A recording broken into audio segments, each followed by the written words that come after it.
36,000த்துல நான் எப்படி சென்னையிலேருந்து லடாக் போயிட்டு லடாக்லேருந்து சென்னை வரப்போறேன்றது தான் உங்க கூட நான் ஷேர் பண்ணிக்க போறேன். இதெல்லாம் நம்புற மாதிரி அங்க இருக்குது. அதுக்காக தான் இந்த ஒரு வீடியோ. அண்ட் நீங்க அந்த வீடியோ பார்க்குற டைம்ல மறக்காம சப்ஸ்கிரைப் பண்ணி வச்சுக்கோங்க. ஏன்னா இந்த வீடியோ அப்லோட் ஆகிற டைம்ல கண்டிப்பா நான் எல்லா சென்னை டு லடாக் வீடியோஸை வந்து யூடியூப்ல அப்லோட் பண்ணி இருந்திருப்பேன். எங்கேயா இருந்த இவ்வளவு நாளா? உன்ன மாதிரி ஒருத்தனை தாயா நான் தேடிட்டு இருந்தேன். இப்போ நம்ம கலக்கும் எல்லாம் ரெடியா இருக்கா? பக்கா கேமரா படுபக்காவா இருக்கு. என் கூடவே பிறந்த அடிச்சுக்க யாரும் இங்க பாரு, நாங்க ஓப்பனிங்ல மட்டும் தான் காமெடியா தெரியுமோ, ஆனா வேலையில இறங்கிட்டோம்னு வச்சுக்கோங்க பிராட். கவனத்தை மட்டும் செதறவிடக் கூடாது. கம்பெனி சிம்பிள காட்டுவோமா? இந்த சென்னை டு லடாக் ரைட்ல petrol, food, stay, permit, document, toll, அதுக்கப்புறம் வந்து பார்த்தீங்கன்னா ரூட் பிளான். ஸோ இது வந்து உங்களுக்கு ரொம்ப யூஸ்ஃபுல்லாக இருக்கும். ஸோ லடாக் போகிறதுக்கு ஃபர்ஸ்ட் வந்து பார்த்துக்கிட்டிங்கன்னா பைக்கு தான்.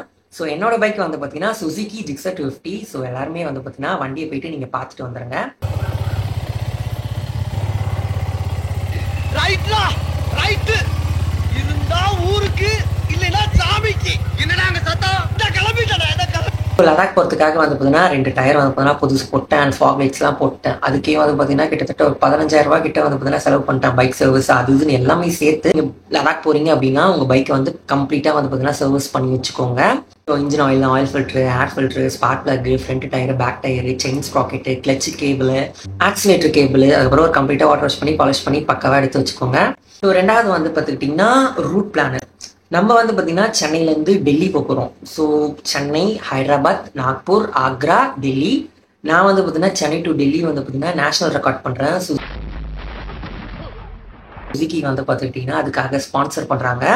ஸோ இருந்தாலும் அதுவும் வந்து பட்ஜெட்டில் தான் வரும். ஓகேங்களா? அது அமௌண்ட் வேறு. நான் செலவு பண்ணுற பெட்ரோல் அமௌண்ட்டுன்றத நான் உங்களுக்கு ஓப்பனாக சொல்லிடுறேன். சென்னையிலேருந்து டெல்லி 2200 கிலோமீட்டர் 24 மணி நேரத்தில் நான் ஸ்டாப்பாக போயிட்டு India book of record, national record வந்து நான் பண்ண போகிறேன். ஆல்ரெடி நான் வந்து சென்னை டு மும்பை 1400 கிலோமீட்டர் 16 மணி நேரத்தில் நம்மளோட ஜிக்ஸர் 250 ஓட்டி நேஷனல் ரெக்கார்ட் பண்ணியிருந்தேன் இல்லையா? இது என்ன பிரமாதம்? இதை விட பெசலைட் ஒண்ணு இருக்கு. ஸோ ரெண்டாவது தடவை வந்து சுசுக்கியே வந்து பார்த்தீங்கன்னா ஸ்பான்சர் பண்ணுறாங்க. அதனால நான் சென்னை டு டெல்லி பண்ணுறேன். அது வந்து லடாக் ரைடில் வந்து பண்ணலான்ற ஒரு பண்ணுறேன். அந்த வீடியோ எல்லாத்துக்கும் அப்லோட் ஆயிருக்கும் இந்த வீடியோ அப்லோட் ஆகிற நேரத்தில். ஸோ அதனால மறக்காம சப்ஸ்கிரைப் பண்ணி அந்த வீடியோவை வந்து பாருங்க. ஸோ டெல்லி நம்ம ரீச் ஆகிட்டுக்கப்புறம் டெல்லியில் ஒரு நாள் ஸ்டே. அதுக்கப்புறம் டெல்லியிலேருந்து நம்ம மணாலி போவோம். ஏன் மணாலி போகிறோம், ஸ்ரீநகர் அந்த வழியாக போவோம். மணாலி போகிறதுக்கு காரணம் வந்து பார்த்தீங்கன்னா நம்ம உம்லிங்லா போகிறோம். ஐயோ, நீங்க ரொம்ப டேஞ்சர் போல்தே. ஸோ கர்துங்லா உம்லிங்லா இருக்கத்தால அதனால மணாலி வழியாக போகிறோம். மணாலி, லே, கர்துங்லா, திஸ்கித்து, பேங்காங்கு, ஹன்லே, உம்லிங்லா, மறுபடியும் அந்த சைடு ஹன்லே வருவோம். ஹன்லே வந்துட்டு பூகா வேலி, பேங்கு, மணாலி, அதுக்கப்புறம் வந்து பார்த்துக்கிட்டிங்கன்னா ஆக்ரா தாஜ்மஹால் வந்துட்டு அதுக்கப்புறம் நம்ம வீட்டுக்கு வந்து பார்த்தீங்கன்னா நான் ஸ்டாப்பாக வந்துடுவோம். ஒன்று ஹைதராபாத்தில் ஸ்டாப் எடுத்துகிட்டு வருவேன், இல்லைனா வீட்டுக்கே வந்து நான் வந்துடுவேன். ஸோ இதுதான் வந்து பார்த்துக்கிட்டிங்கன்னா என்னோட ரூட் பிளான். ஓகே, என்ன சார் இது? பிளானிங் அப்படின்னா திட்டம். ஓ, ரூட் பிளான் முடிச்சாச்சு. மூணாவது வந்து பார்த்தீங்கன்னா எனக்கு பெட்ரோல் வந்து 23,500 வந்து பார்த்தீங்கன்னா நான் எடுத்து வச்சிருக்கேன். உங்களுக்கு வந்து 19,000 ருபீஸ் பெட்ரோல் தான் வந்து பார்த்தீங்கன்னா அதிகபட்சமாக ஆகுமே. ஸோ 19,000 ரூபாய் பெட்ரோலுக்கு வச்சுக்கோங்க. அதுக்கப்புறம் வந்து பார்த்தீங்கன்னா பெர்மிட்டும் சிம் கார்டும். ஸோ பெர்மிட் வந்து பார்த்தீங்கன்னா நம்ம மணாலியில் வந்து பார்த்தீங்கன்னா கண்டிப்பாக எடுத்து தான் ஆகணும். அப்போ அந்த பெர்மிட் இருந்தால் தான் நம்மளால போக முடியும். பெர்மிட் வந்து நீங்கள் ஆன்லைனில் எடுத்தீங்கன்னா ஒரு 650 700 ஆகும். ஏஜென்ட் மூலியமாக போனீங்கன்னா 1000 ஆகிடும். முடிஞ்ச அளவுக்கு ஆதார் கார்டு, டிரைவிங் லைசன்ஸ் வச்சு ஆன்லைன்லேயே உங்கள் டீட்டெயில்ஸ் ஃபில் பண்ணி எடுத்துக்கோங்க. லிங்க் நான் கீழே கொடுக்குறேன். அப்படின்னா லடாக் இன்னர் லைன் பெர்மிட்னு கூகுளில் போட்டிங்கன்னா அதுவே எல்லாத்தையுமே வந்து பார்த்தீங்கன்னா உங்களுக்கு கொடுத்துரும். என்ன மனுஷன்? ஈஸியாக வந்து நீங்கள் எடுத்துக்கலாம். இப்போ போய் ஏஜென்சி கிட்ட 1000 ருபீஸ் கொடுத்து தேவையில்லாமல் 300 400 எக்ஸ்ட்ரா வந்து கொடுக்காதீங்க. அதுக்கப்புறம் வந்து 650 அதுக்கு ஆயிடுச்சுன்னா ஒரு 350 சிம் கார்டுக்கு வந்து தான் ஆகும். நீங்கள் என்ன சிம் வச்சிருந்தாலும் சரி, டெல்லி தாண்டிட்டீங்கன்னா ஒர்க் ஆகாது, ஜம்மு காஷ்மீர். அதனால மணாலி போயிட்டீங்க அப்படின்னா நம்ம ஊர்ல இந்த கேம்ப் போர்ட்ல சிம் கார்டு இருக்காங்களா, அந்த மாதிரி அவங்களும் வந்து ஒரு கொடை போட்டு சிம் கார்டுலாம் விற்பாங்க மணாலி டூலே போகிற வழியிலே. அங்கே வந்து பார்த்தீங்கன்னா நீங்கள் தாராளமாக வந்து பார்த்தீங்கன்னா சிம் கார்டு வாங்கிக்கலாம். ஒரு 350 ரூபா. என்ன 2 வாரம் யூஸ் பண்ண போகிற சிம்முக்கு 350 ரூபா. கண்ணுக்கு தெரியாமல் போகிற மாதிரி நீங்கள் நினச்சிக்கோங்க. ஏன்னா கண்ணுக்கு தெரியாமல் செலவு பண்ணுற மாதிரி நீங்கள் நினச்சாதான் மனசு வந்து வருத்தப்படாது. ஏன்னா 1.5 வாரம் 2 வாரம் யூஸ் பண்ண போகிறோம். அதுக்கப்புறம் அந்த சிம் கார்டு வந்து தூக்கி போட போகிறோம். அதுக்கப்புறம் நம்மளால அந்த சிம் கார்டு யூஸும் வந்து பண்ண முடியாது. ஆனா இது புதுசா இருக்குண்ணே. உங்களுக்கு வந்து இது வரைக்கும் 20,000 ருபீஸ் ஆயிருக்கும். மிச்சம் இருக்க 16,000. இந்த 16,000ல நம்ம ஃபுட்டும் பார்த்துக்கிட்டோம், அதே மாதிரி ரூமும் பார்த்துக்கணும். ஃபுட்டு வந்து எனக்கு வந்து ஒரு நாளைக்கு வந்து 200 தான் வந்து ஆகும். நான் சென்னையிலேருந்து டெல்லி பொறுத்தால 24 ஹவர்ஸ்ல போயிடுவாங்க. அதனால எனக்கு போகும்போது பிரச்சனை இல்லை. அண்ட் ரிட்டர்ன் வரும்போதும் வந்து எனக்கு பிரச்சனை இல்லை. அவ்வளோ வந்து எனக்கு ஒன்றும் இல்லை.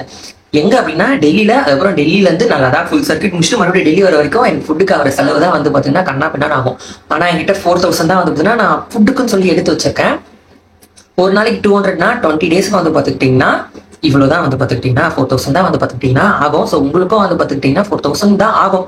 ஸ்டே 9,000 ரூபாய் எடுத்து வச்சிருக்கேன். அவ்வளவுதான். இதோட 36,000 ரூபாய் க்ளோஸ் ஆச்சா. 19, அதுக்கப்புறம் வந்து பார்த்துக்கிட்டிங்கன்னா பெர்மிட் 20, அதுக்கப்புறம் 20ல் ஒரு ஃபுட்டு 4,000, 24 ஆச்சு. அதுக்கப்புறம் வந்து பார்த்தீங்கன்னா 9,000 ரூபாய் சேர்த்துக்கிட்டிங்கன்னா 35,000 ரூபாய் இது வரைக்கும் வந்து பார்த்தீங்கன்னா ஆயிருக்கு. ஸோ 9,000 ரூபாயிலேருந்து 10,000 ரூபாய் ஆகலாம் ஸ்டே. ஏன்னா நான் வந்து பார்த்தீங்கன்னா ஆக மொத்தத்தில் டெல்லி, மணாலி, லே, திஸ்கித், பேங்காங்கு இப்படிக்கா தான், ஹன்லே இப்படிதான் எடுக்கிறேன். மொத்தமாக 10 இடம் நான் எடுக்கிறேன் ரூமு, டெல்லியிலேருந்து டெல்லி வர வரைக்கும். அதனால வந்து நான் வந்து 9,000 to 10,000 வந்து பார்த்தீங்கன்னா வச்சிருக்கேன். ஸோ 1,000 ரூபா 9,000 முடியலாம், 10,000 முடியலாம். ஒன்று டெல்லி மணாலியில் 1,000 ரூபாய்க்கு கீழே உங்களால் ரூம் எடுக்கவே முடியாது, 1,000 ரூபாய்க்கு மேலே தான் இருக்கும். அதனால பார்த்து பிஃபோராகவே எடுத்துக்கோங்க. அண்ட் ஒன்ஸ் நீங்கள் மணாலிலேருந்து லே போறீங்கன்னா நிறைய பைக்கர்ஸ் வந்து பார்த்தீங்கன்னா இருப்பாங்க அதர் ஸ்டேட்டு. தமிழாங்க கூட உங்களுக்கு லக் இருந்தால் நீங்கள் பார்க்கலாம். இந்த தடவை கொஞ்சம் கம்மி தான். ஜூன் ஜூலையில யாருமே போல. மேபி ஆகஸ்ட் செப்டம்பரில் வரலாம். வந்தால் நான் வந்து அப்டேட் பண்ணுறேன் இன்னும் பட்ஜெட்டில் பண்ண முடியும் அப்படின்ட்டு. ஏன்னா குரூப் ஆஃப் ரைடர்ஸ் கூட நீங்க கலந்துக்கும் போது, அதாவது ஒன்றும் இல்லை, குரூப் ஆஃப் ரைடர்ஸ்னா நீங்க ஒன்றும் சோலவா தான் நான் போவேன் அப்படிலாம் சில பேர் பேசி இந்த கமெண்ட்ல சொல்வீங்க. 2-3 பேர் வந்து இருப்பாங்களே உங்களை மாதிரி வந்திருப்பாங்களே, அவங்க கூட நீங்க ஜாயின் பண்ண கலர் பண்ணும்போது ரூம் ரெண்ட் வந்து பார்த்தீங்கன்னா நீங்க ஷேரிங் வந்து பார்த்தீங்கன்னா பண்ணிக்கலாம். ஸோ அப்படின்னு இருக்கும்போது கம்மியாகும். அப்பதான் உங்களால அண்டர் 1,000 முடிக்க முடியும். அண்டர் 1,000 முடிச்சிங்கன்னா தான் உங்களால 10 இடத்துல அந்த 9,000 ரூபாய் வச்சு உங்களால ரூம் எடுக்க முடியும். நீங்க என்கிட்ட கேட்கீங்களே எங்கெங்கெல்லாம் ஸ்டே பண்றேன்ட்டு.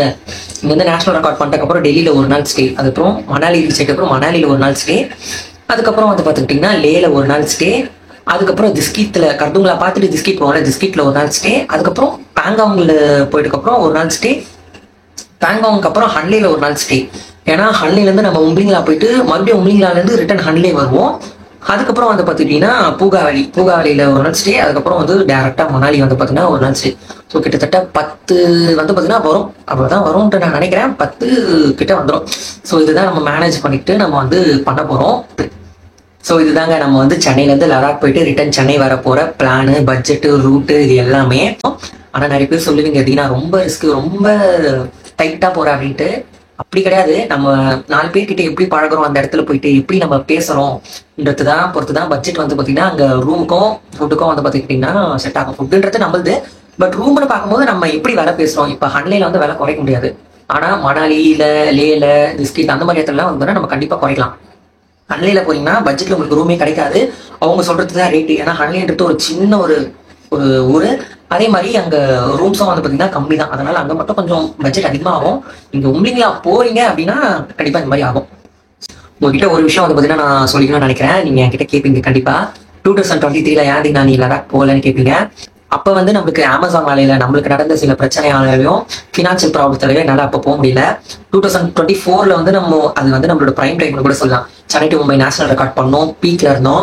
ஆனால் அப்போ கொஞ்சம் வீட்டில் வந்து உடம்பு சரியாம பேரண்ட்ஸ் வந்து 3 மாசம் ஹாஸ்பிட்டல் இருந்ததால 3 மாசம் ஹாஸ்பிட்டல் வீடு அலைஞ்சதால என்னால் வந்து லடாக் வந்து அப்போ போக முடியல. ஆனால் இப்போ 2025ல என் ஃபேமிலி நீ தாராளமாக சந்தோஷமா போயிட்டு வா, என்ன ஆனாலும் விட்டுறாதான்னு சொல்லி அவங்களே வந்து பார்த்தீங்கன்னா நம்மளை இப்போ சென்ட் பண்ணியிருக்காங்க.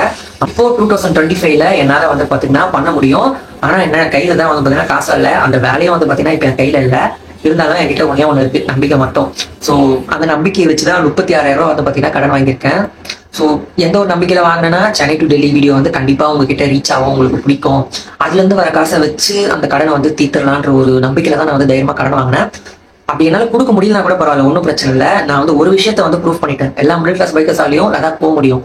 அதே மாதிரி அந்த பெரிய யூடியூபர் ஒருத்தர் இருக்காருல்ல, நான் பேர் சொல்ல விரும்பல, ஆனா சிரிச்சு பேசி 80,000 ரூபா 1 லட்ச ரூபா அந்த லடாக் போக முடியும். எதுக்கு வந்து அப்படி சொல்றாங்கன்றது தெரியல. ஏன்னா 2022 அந்த டைம்ல வந்து லடாக் போனாதான் ஒரு மிகப்பெரிய பைக்கர்ன்ற மாதிரி எல்லாரும் ஒரு பார்வை இருந்துச்சு. அது வந்து எல்லாரும் லடாக் போயிட்டாங்கன்னு வச்சுக்கோங்களேன், அவங்களுக்கு அந்த இது வந்து இறங்கிடும். அதுக்கப்புறம் அந்த பிளேஸோட இதுவும் இறங்கிடும். அதனாலதான் அவங்க வந்து இந்த மாதிரி வந்து பாத்தீங்கன்னா பேசி செட் பண்ணி வச்சிருக்காங்க ஒரு மித்தை.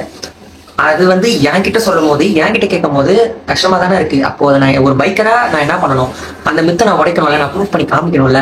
அதுக்காக தான் நான் நினைச்ச 50,000 60,000 கூட என்னால் இந்த லடாக் ரைட் பண்ண முடியும். இந்த பட்ஜெட்ல பண்றதுக்கான காரணம் ஒண்ணு கடன் எனக்கு அவ்வளவுதான் கிடைச்சது. அதே மாதிரி இவங்களோட இதுவை வந்து நான் உள்ள கொண்டு வரல, மிடில் கிளாஸ் பைக்கராலையும் போக முடியும்ன்றத கொண்டு வரல. அவ்வளவுதான். இங்கேயே வந்து நான் சாட்டிஸ்ஃபை ஆயிட்டேன். அவ்வளவுதான், முடிஞ்சு. இந்த வீடியோஸ் நல்லபடியா அவங்க கொண்டு போய் சேர்த்துடணும். என்னோட சென்னை டு லடாக் வீடியோஸை தமிழ்நாட்டில் இருக்க எல்லா மிடில் கிளாஸ் பைக்கர்ஸ்க்கும் கொண்டு போய் சேர்த்துட்டு அப்படின்னா எனக்கு சந்தோஷம். அதை விட எனக்கு பெரிய சந்தோஷம் எதுவும் இருக்காது. அதுக்காக தான் அந்த சென்னை டு டெல்லி கூட பண்றேன். Chennai to Delhi national record பண்ணனா எல்லார்கிட்டையும் போவோம். அப்படியே கண்டினியூஸா லடாக் வீடியோஸ் வர அவங்க கண்ணில் போவோம். ஆஹா, மிடில் கிளாஸ் பைக்கர்ஸ் லடாக் போக முடியும், 36,000 லடாக் போக முடியும்டா, அந்த பெரிய யூடியூபர் சொன்னது மித்துடா, இங்க ஒருத்தன் ப்ரூஃப் பண்ணிட்டாடா அப்படின்னு சொல்லி அவங்களும் வந்து பாத்தீங்கன்னா அவங்களோட பேஷனை வந்து ஃபுல்ஃபில் பண்ணுவாங்க. அவங்களும் வந்து சந்தோஷமா இருப்பாங்க. இந்த பூமியில இருக்க இடம் வந்து எல்லாருமே வந்து பாத்தீங்கன்னா போவோம், எல்லாருக்கும் ஃப்ரீடம் இருக்கு. சும்மா வந்து இவங்களால தான் போக முடியும், அவங்களால தான் போக முடியும், போனா அப்படி ஆயிடுவேன், இவ்வளவு காசு இருந்தா தான் போக முடியும், போனா இந்த ஹை ஆட்டிடியூட் செத்துருவாங்க அப்படி இப்படின்னு சொல்லி தயவு செய்து இந்த மித்தை வந்து பரப்பாதீங்க. எல்லாருக்குமே எல்லா இடமும் சொந்தம் உண்டு, எல்லாருக்குமே ஃப்ரீடம் இருக்கு. ஸோ வந்து முடிஞ்ச அளவுக்கு உண்மையை பேசி பழகுங்க. சப்ஸ்கிரைபர்ஸ் மேட்டர் கிடையாது, நம்ம அனுபவிச்ச சந்தோஷத்தை எல்லாருமே அனுபவிக்கிறாங்களான்றது தான் மேட்ரு. ஸோ எல்லாரும் வந்து சென்னை டு லடாக் வீடியோஸ்க்கு, சென்னை டு டெல்லி வீடியோஸ்க்கு சப்போர்ட் பண்ணுங்க. Chennai to Delhi video 1 million views பண்ணணும்ட்டு ப்ரே பண்ணிக்கோங்க. ஸோ நல்லபடியாக நம்ம லடாக் வந்து போயிட்டு வரணும். எல்லாருக்கும் தமிழ்நாடு ஃபுல்லாக அந்த வீடியோஸ் ரீச் ஆகணும், அவ்வளோதான். ஸோ வீடியோ பார்த்த எல்லாருக்குமே ரொம்ப ரொம்ப தேங்க்ஸ். உங்கள் மிடில் கிளாஸ் பைக்கர் ஃப்ரெண்ட் இருந்தாங்கன்னா அந்த வீடியோ ஷேர் பண்ணுங்க. பை.